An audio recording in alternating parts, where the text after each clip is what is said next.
क्या भारत के पास अब तक का सबसे खतरनाक हथियार आने वाला है?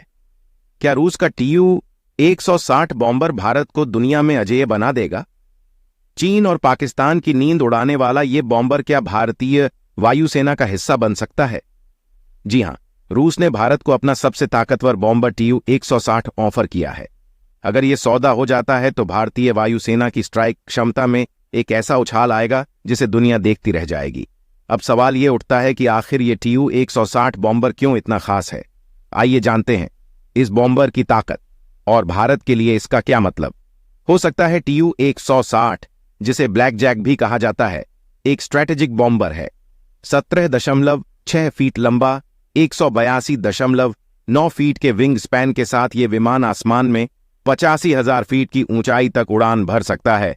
इसकी अधिकतम स्पीड है 2,220 किलोमीटर प्रति घंटा और इसे खासतौर से 960 किलोमीटर प्रति घंटा की क्रूजिंग स्पीड पर ऑपरेट किया जाता है।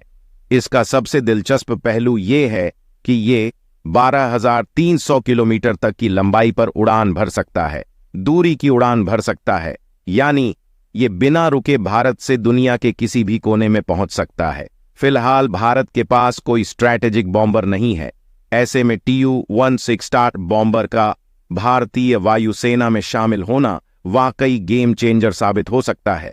इससे न सिर्फ चीन और पाकिस्तान के खिलाफ स्ट्राइक क्षमता बढ़ेगी, बल्कि वेस्टर्न देशों के सामने भी भारत की स्थिति मजबूत हो जाएगी। कुछ साल पहले रूस ने भारत को TU-22 बॉम्बर का ऑफर दिया था, लेकिन इसे लागत और ऑपरेशनल मुद्दों के कारण अस्वीकार कर दिया गया था। इस बार TU-160 का ऑफर आया है, जो कहीं ज्यादा आधुनिक और शक्तिशाली है। हालांकि इसकी कीमत करीब $163 मिलियन प्रति यूनिट है। ऐसे में सवाल यह है कि क्या भारत इसे अफोर्ड कर सकता है? विशेषज्ञों का मानना है कि भारत की बढ़ती सुरक्षा जरूरतों को देखते हुए ये एक समझदारी भरा निवेश साबित हो सकता है। TU-160 के प्रस्ताव ने भारतीय रक्षा क्षेत्र में नई उम्मीद जगा दी है और अगर यह सौदा होता है तो भारत की स्ट्राइक कैपेबिलिटी नई ऊंचाइयों तक पहुंच सकती है। तो आपका क्या विचार है? क्या भारत को इस ऑफर को स्वीकार करना चाहिए और TU-160 को अपनी वायुसेना का हिस्सा बनाना चाहिए?